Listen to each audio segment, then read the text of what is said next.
In a dramatic and highly calculated move aimed at tightening his grip on power ahead of the looming 31 March demonstrations demanding his resignation, President Emmerson Mnangagwa today retired Zimbabwe National Army Commander Lieutenant General Anselm Sanyatwe and immediately reassigned him as Minister of Sport, Recreation, Arts and Culture. Sanabila mashoko akubuda chinza aiwa this move yekuoustar Army Commander Anselm Sanyatwe panguva ino unogeza effect zvaunyatsokuzospida the process yehis removal. Wandolibo subscribe or like out on the bell icon. Tipina muna mubulanyongwa mchinzi.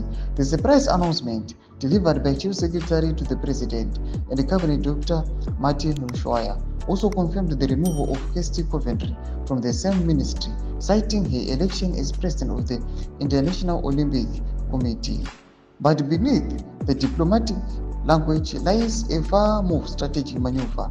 Sources close to high-level discussions suggest that Mnangagwa's real target is to neutralize perceived threats within the security establishment, particularly officers sympathetic to VP Chiwenga, in anticipation of civil unrest and internal dissent. General Sanyatwe, a key Chiwenga ally and a power player in military affairs, was responsible for commanding the army during critical political junctures, including the controversial post-election crackdown of August 2018. His abrupt removal, just 6 days before a mass opposition-led protest, signals a deepening paranoia within Mnangagwa's inner circle. Ndo maswaro mudanyoro panapa vanhu vachiti aiwa chitiko ichi ndo chakuzokonzeresa a turning point muZimbabwe manje.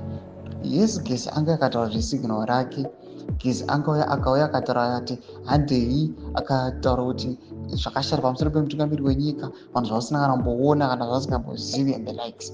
But panguva ino, this is going to be the turning point, the immediate cause the removal yemutungamiri wenyika. Mashoko ari kudanyurwa panapa, vanhu avanoswa kuti panguva ino zvashata, subscribe or like out on the bell icon.